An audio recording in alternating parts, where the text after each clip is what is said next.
Hello बच्चों, हम अपने हिंदी उत्सव पाठमाला में दी गई एकांकी कलिंग विजय के प्रथम भाग को इसके पहले के वीडियो में पढ़ चुके हैं। आज हम एकांकी के दूसरे भाग को पढ़ते हैं, जिसमें कलिंग की राजकुमारी गायिका के रूप में नेपथ्य से अपने गीत को आगे बढ़ाती है। उसे आशा है कि अपने करुण गीत से वह विजयी सम्राट अशोक का हृदय परिवर्तन कर सकती है। इसके पहले के गीत में उसने प्रेम के रहस्य के बारे में गीत सुनाया और अशोक उसके गीत को भाव विभोर होकर सुनता है और उसका सोचना है कि यह गायिका संभवतः अंदर से या हृदय से बड़ी ही खुश और प्रसन्न होगी। लेकिन उसे लगता है कि जिस तरह उषा और संध्या की किरणों को छूकर चिड़िया बरबस ही गा उठती हैं, परंतु क्या सभी चिड़िया हमेशा प्रसन्न रहती हैं? उनके पास कोई दुख नहीं होता है। इसी तरह से यह गीत गाने वाली गायिका क्या अंदर से खुश है या उसके हृदय में कोई पीड़ा छिपी है, उसका हृदय बहुत दुखी है। इसके बाद फिर नेपथ्य से यानी पर्दे के पीछे से गायिका पुनः गाना शुरू करती है और बच्चों इस गीत को हम सुनते हैं और उसका भाव समझते हैं। तो गीत आरंभ करती है गायिका। मैं उसे पढ़कर सुना रही हूँ आपको। सुना मेरी वंशी वह तान, करुण उस गाथा के सोपान, वसंती वैभव का विस्तार, सुना कैसे सागर के पार, सरस फूलों का सुंदर देश, भ्रमर जिनका नृप अतुल उदार, सुरभि सुमनों की उसका प्राण। ये गीत नेपथ्य से गायिका गा रही है और अशोक और उसके साथ रेखा, उसकी प्रेयसी, गीत सुन रहे हैं। पहले बच्चों हम गीत का अर्थ समझते हैं। गायिका गा रही है, अपने गायन के माध्यम से वह कहती है, मेरी वंशी तुम उस स्वर में, उस करुण ध्वनि में गाओ और उस करुण कहानी को सुनाओ जो बड़ी ही दुखमय है। मतलब गायिका कहती है, अपने बांसुरी से कह रही है गाते समय कि मेरी बांसुरी तुम उस करुण ध्वनि को गाओ जिसमें एक करुण कहानी का गायिका को वर्णन करना है। और वह कहती है अपने बांसुरी से कि प्रत्येक सोपान, प्रत्येक कहानी के प्रत्येक भाग, सोपान मतलब भाग, को तुम अपने करुण तान में, करुण ध्वनि में सुनाओ। किसको सुनाओ? अशोक को। सम्राट अशोक जो विजयी होकर एक भवन में बैठा है और उसका युद्ध की विभीषिका से जो क्लांत हृदय है, पीड़ित हृदय है, अशांत है, मन है, उसकी शांति के लिए वह गीत सुनना चाहता है। और गायिका अशोक की ही कहानी को किस तरह से प्रस्तुत करती है, उसे हम इस गीत के भाव में पढ़ेंगे या पढ़ रहे हैं। गायिका कहती है कि वसंती वैभव का विस्तार, सुना ऐ मेरी बांसुरी तुम उस वसंत ऋतु के वैभव का विस्तार कहाँ था? अशोक के साम्राज्य में। जहाँ अशोक रहता था वहाँ वैसा ही सुख, वैभव, शांति फैली थी जैसा वसंत ऋतु में सारा प्रकृति जगत सुंदर और वैभव युक्त हो जाता है, हरा भरा हो जाता है। पेड़ों में पत्तियां निकल आती हैं, फूल खिल जाते हैं, हवा मधुर हो जाती है। तो इसको लेखक कह रहा है वसंती वैभव। अशोक के राज्य में इस तरह का वसंत का वैभव फैला हुआ था। और उसका राज्य कहाँ था? सागर के पार, क्योंकि कलिंग राज्य जो समुद्र के पास था, जैसा आप पढ़ चुके हैं इसके पहले के पाठ में। और कह रही है गायिका कि समुद्र के उस पार, सागर के उस पार, जहाँ पर वसंत ऋतु का विस्तार था, सुख वैभव का विस्तार था, वहाँ और क्या था? सरस फूलों का सुंदर देश। वह देश बड़ा ही सुंदर था। सरस फूल, सुंदर और सरस, रसयुक्त फूल खिले हुए थे। मतलब लोग बड़े खुशहाल थे। भ्रमर जिनका नृप अतुल उदार। और इस सुंदर सरस फूलों के देश में जो नृप था वह अतुल उदार, वह अत्यंत उदार था। और वह नृप, फूलों के देश में नृप कौन होता है? भ्रमर। तो उसने मौर्य साम्राज्य का जो राजा है, नृप मतलब राजा, उसकी तुलना उन्होंने, लेखक ने की है, एकांकीकार ने, भ्रमर से।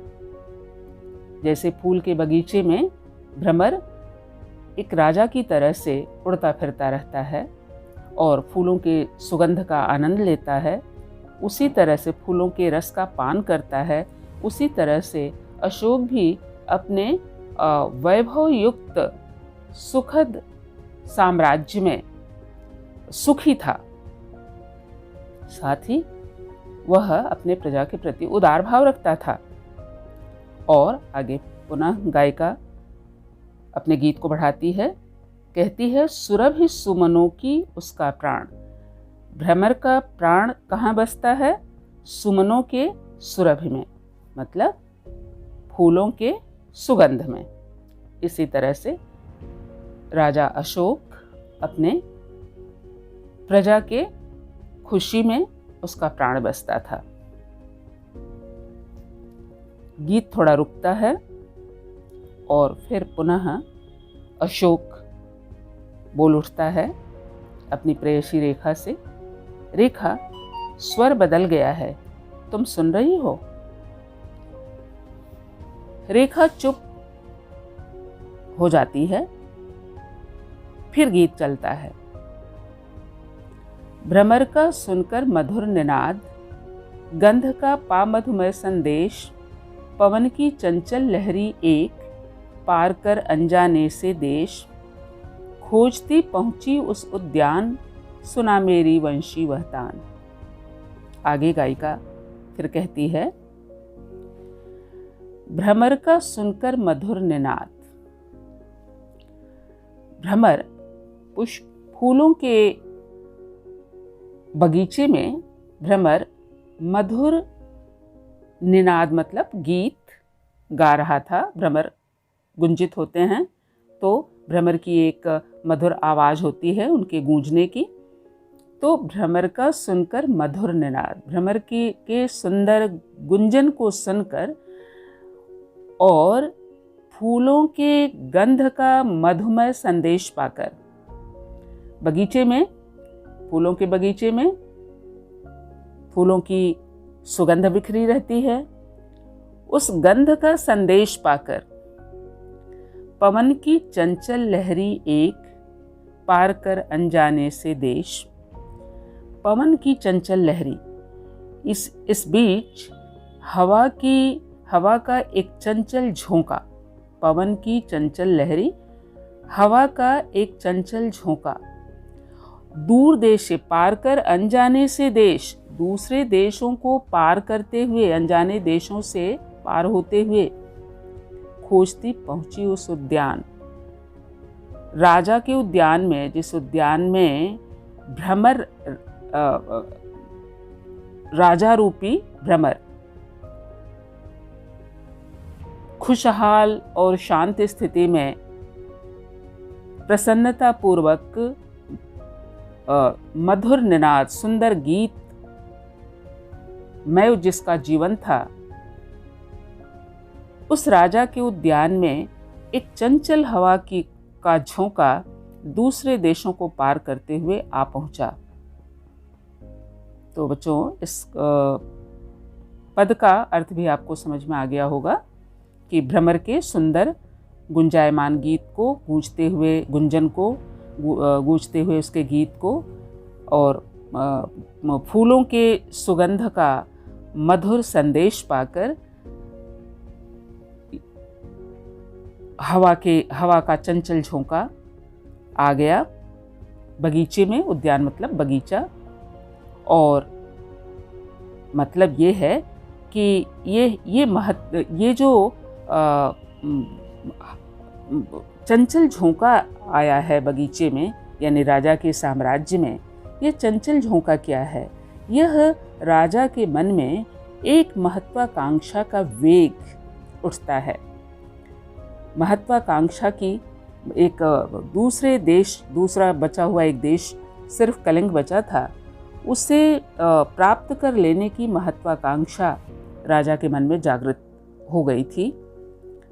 और गायिका इसी बात की तरफ संकेत करती है कि जो ये पवन की चंचल लहरी है, यह राजा के अंदर जागृत होने वाला महत्वाकांक्षा का वेग है। महत्वाकांक्षा या इच्छा है जो दूसरे देश को वो जीत लेना चाहता है। वह शांत था, उसका राज्य भी खुशहाल था, उसमें वह स्वयं खुश था, लेकिन उसके अंदर जो एक महत्वाकांक्षा जगी, उसने सब कुछ चंचल या अस्थिर कर दिया। तो आगे पढ़ते हैं बच्चों। गीत फिर रुकता है। अशोक पुनः कहता है, यह तो कहानी सी जान पड़ती है। रेखा कहती है कि मुझे मालूम था कि यह गायिका चतुर है। वो अपने गीत, मतलब ये कि रेखा को यह मालूम है कि गायिका चतुर है और गीत के माध्यम से वह कुछ विशेष कहना चाहती है। अशोक कहता है, और सुने, फिर आगे सुनते हैं कि गायिका क्या कहती है। उसके गीत को हम लोग सुनते हैं। गीत पुनः जारी हो जाता है। गीत पुनः गायिका गा रही है। भ्रमर का देखा उसने रूप, भ्रमर का देखा सुंदर वेश, कहा पे चलो हमारे साथ और जीतो तुम देश विदेश, करो नो सुमनों का रस पान, सुना मेरी वंशी वह तान। गायिका कहती है कि चंचल हवा का जो झोंका उस उद्यान में आ गया, उस फूलों के बगीचे में आ गया, अर्थात अशोक के मन में अचानक जो कलिंग विजय की महत्वाकांक्षा जगी, वह महत्वाकांक्षा ही चंचल पवन का झोंका है। और इस महत्वाकांक्षी इच्छा ने जब बगीचे में भ्रमर को देखा, उसके सुंदर रूप को देखा, भ्रमर के सुंदर वेश को देखा कि यह कितना खुश होकर अपने बगीचे में फूलों के साथ प्रसन्नता पूर्वक गीत गुनगुना रहा है, उस समय चंचल पवन की लहरी ने भौरे से कहा। क्या कहा? उसके अंदर, ये भौरा कौन था? राजा अशोक। उसके मन में महत्वाकांक्षा की इच्छा कहीं से जागृत हो गई। हवा का झोंका मतलब शायद, हवा का चंचल झोंका से मतलब है शायद उसके किसी मंत्री, किसी उसके शुभचिंतक ने हवा की झोंके की तरह से उसके शांत मन को उसमें महत्वाकांक्षा जगाने का काम किया। और पुनः गायिका कहती है कि कहा प्रिय चलो हमारे साथ और जीतो तुम देश विदेश। यहाँ पर पवन का झोंका कहता है भंवरे से कि प्रिय हमारे साथ चलो और जीतो तुम देश विदेश, और दूसरे देशों को जीतो। जो अभी अजित हैं, जिन्हें नहीं जीता जा सका है, उन्हें चलकर जीतो, उन पर विजय प्राप्त करो।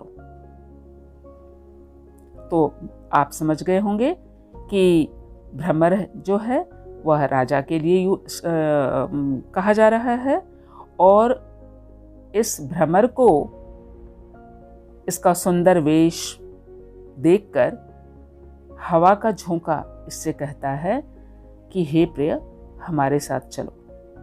यानी अशोक को उसके किसी शुभ चिंतक या उसकी खुद की महत्वाकांक्षा ने कहा, एकाएक उसके मन में यह विचार पैदा किया कि हम क्यों न हम चलें दूसरे देश को जीतने, जो अभी तक मौर्य साम्राज्य में नहीं मिल सका है।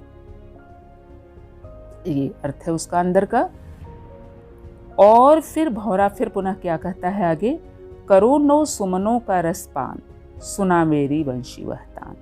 गायिका कहती है कि है मेरी वंशी, तुम उस करुण गीत को गाओ, वह ध्वनि सुनाओ जिसमें भ्रमर को, रूपी भवन को, राजा रूपी भ्रमर को हवा के झोंके ने कहा कि प्रिय चलो दूसरे देश चलते हैं, उसे विजय करते हैं, और वहाँ पर खिले हुए 9 सुमन, नए नए जो पुष्प हैं, फूल हैं, उनका रसपान करते हैं।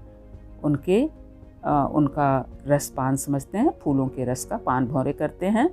तो इस तरह से अशोक के लिए ये बात कही जा रही है कि हवा के झोंके ने, उसकी महत्वाकांक्षा ने उसे प्रेरित किया कि क्यों ना दूसरे नए देशों में चला जाए और वहाँ खिले हुए पुष्प, वहाँ खिले हुए फूलों के रस का पान हम लोग करें। ऐसा विचार, एक हवा के झोंके जैसा, ऐसी महत्वाकांक्षा अशोक के मन में जागृत होती है। फिर गीत रुकता है और अशोक बोल उठता है। उसके बाद अभी तक की कथा, जो अशोक की कहानी है, वह गायिका अपने गीत के माध्यम से सुना रही है, और अशोक बोल पड़ता है कि महत्वाकांक्षी भंवरे को हवा के झोंके ने अपने साथ लेकर दूसरे देश का भ्रमण करने के लिए कहा। उसके बाद फिर क्या हुआ, और वह हाथ अपने ठोड़ी पर रखकर बैठ जाता है गीत सुनने के लिए। रेखा कहती है, लेकिन सम्राट, यह गीत तो बड़ा अटपटा सा जान पड़ता है, क्या मतलब हो सकता है इस गीत का? परंतु अशोक रेखा की बात का जवाब नहीं देता है।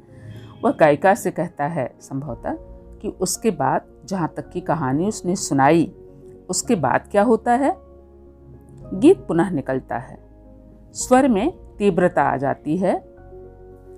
गायिका तीव्र स्वर में अब गा रही है, अरे क्या था कोई अभिशाप, अरे क्या मायाविनी का जाल, कि जो आकांक्षा का बंदास, शांति सुंदरता का बन काल, भ्रमर ने विश्व विजय ली ठान।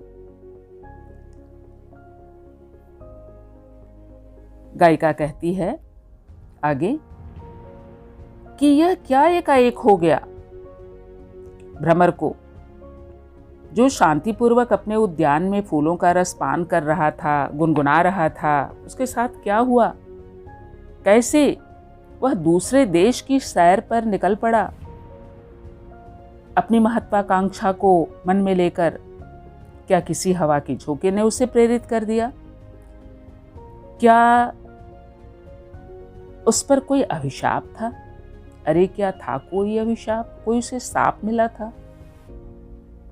अपना शांतिपूर्ण सुखद साम्राज्य छोड़कर, अपनी उदार नीतियों को छोड़कर वह दूसरे राज्य की तरफ निकल पड़ता है उसे विजय करने के लिए।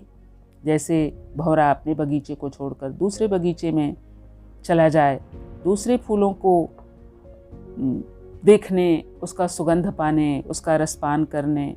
वैसे ही क्या अशोक अभिशप्त था, उसे कोई श्राप मिला था जो वो इस तरह से निकल पड़ा हिंसा करने, विजय करने? फिर कहती है गायिका, अरे क्या मायाविनी का जाल, अरे क्या किसी मायाविनी ने कोई जाल बिछा रखा था जिससे कि अशोक मतलब भ्रमर का, राजा रूपी भ्रमर का मति फिर गया। किसी मायाविनी ने जाल बिछाकर उसका मति भ्रम कर दिया कि जो आकांक्षा का बंदास, शांति सुंदरता का बनकाल, कि भ्रमर राजा आकांक्षा का दास बन गया। विजय आकांक्षा, आकांक्षा मतलब विजय की इच्छा का दास बन गया।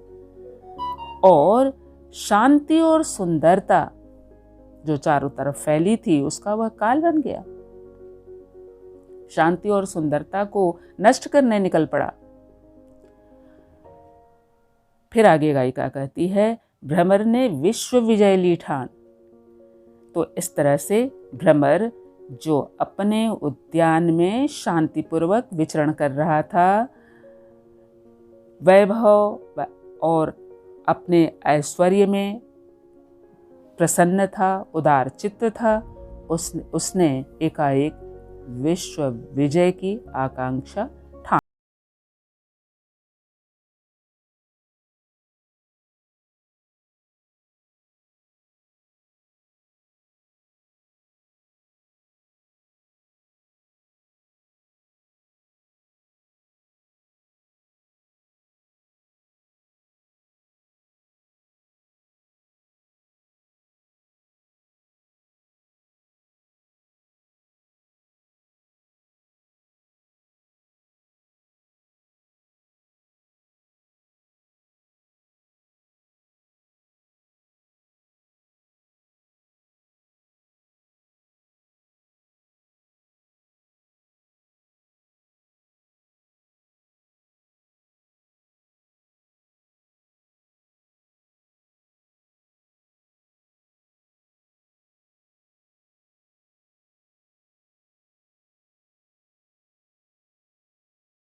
कि ध्वंस करता फूलों के पंख, ये जो भौरा है यह फूलों के पंखों को ध्वंस करता हुआ, फूलों की पंखुड़ियों को तोड़ता हुआ, और जो छोटी कलियां हैं जिनके लघुगात, छोटा रूप है जिनका, उनको भी उनके भी बंद कलियों को भी उनको छिद्र बनाते हुए उसके शरीर में मसलता किंशुक पीत पराग, और किंशुक फूल के, किंशुक कहते हैं बच्चों पलाश का फूल। वसंत ऋतु में पलाश के फूल भी जो लाल रंग के होते हैं, जिन्हें सेमल का फूल भी कहते हैं, और इसमें कोई गंध नहीं होता, लेकिन ये फूल बड़े ही सुंदर और लाल रंग के होते हैं और पीले पराग इसमें लगे रहते हैं।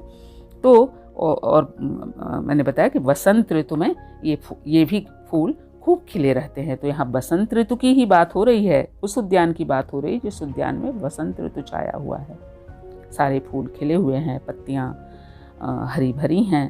तो उस समय भंवरे एक कली से दूसरे कली बड़े खुशी से, प्रसन्नता से फूलों का रस, उनका पराग चूसते हैं और बड़े प्रसन्न रहते हैं। तो इस तरह से गायिका कह रही है कि भ्रमर जो है वह फूलों की पंखुड़ियों को ध्वंस करते हुए, छोटी कलियों को नुकसान पहुंचाते हुए और कैंशुक फूल के पीले पराग को भी वह मसलता है, माने नष्ट करते हुए, और करोड़ों जीवों पर आघात करते हुए, और रुधिर से लाल चला नादान।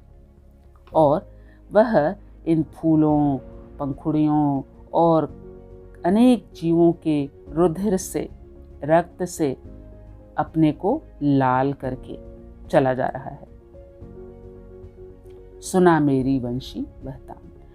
गायिका कहती है कि मेरी बांसुरी, तुम उस गीत गाथा को, उस करुण कहानी को, उसके प्रत्येक सोपान को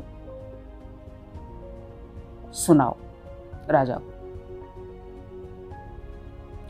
अशोक कहता है, ओ, उसे आश्चर्य होता है, वो सारी बात को लगभग समझ रहा है कि गायिका अशोक को ही लक्ष्य करके गा रही है। रेखा फिर कहती है, मैं उसे बंद करती हूँ। नंदिनी को वो बुलाती है कि गायिका को कह दे कि अब आगे वह गीत ना गाए, चुप हो जाए।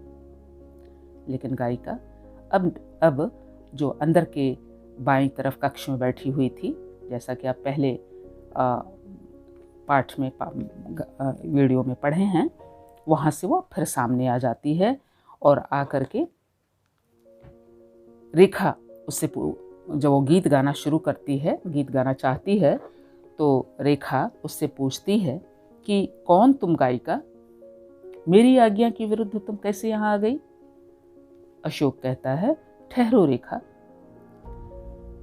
लेकिन रेखा नंदिनी को बुलाती है। वह कहती है, नंदिनी नंदिनी।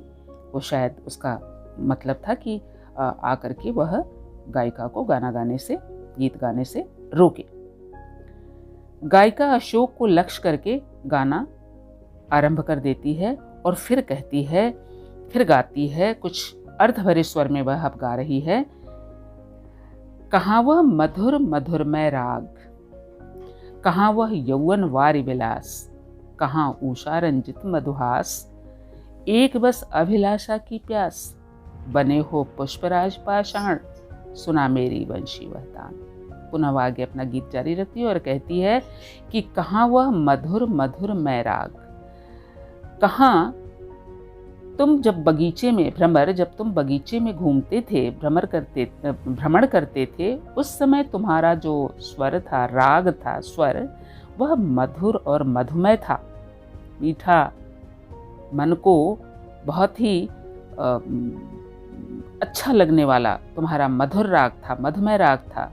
और तुम स्वयं यौवन पर थे और जो खिले हुए पुष्प थे वो भी अपने यौवन में थे।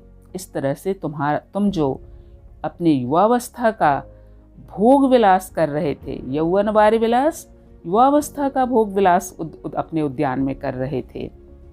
कहाँ उषा रंजित मधुहास, कहाँ उषा जैसा, उषा की किरणों के खिलने पर जिस तरह से भंवरे एकाएक बाहर निकलते हैं फूलों की पंखुड़ियों के आसपास, फिर वो गुनगुनाने लगते हैं, वह एक तरह से उषा काल में उनका एक प्रसन्नतापूर्ण मधुर हास जैसा दिखता है।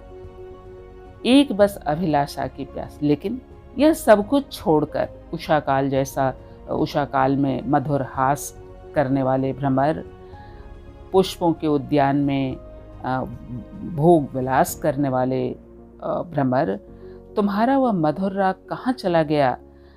बस एक अभिलाषा, एक इच्छा जो तुम्हारी महत्वाकांक्षा थी, उसकी प्यास ने तुम्हें, हे पुष्पराज, पुष्पराज भ्रमर को कहते हैं और यहाँ पुष्पराज से मतलब है राजा अशोक से।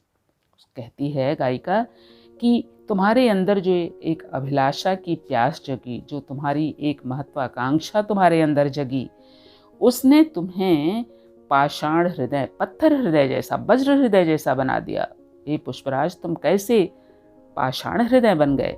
सुना मेरी बंशी वह तान, ऐ मेरी बंशी, तुम वह करुण ध्वनि में गीत गाओ और वह कथा सुनाओ जो भ्रमर रूपी अशोक ने अब तक का कार्य किया है।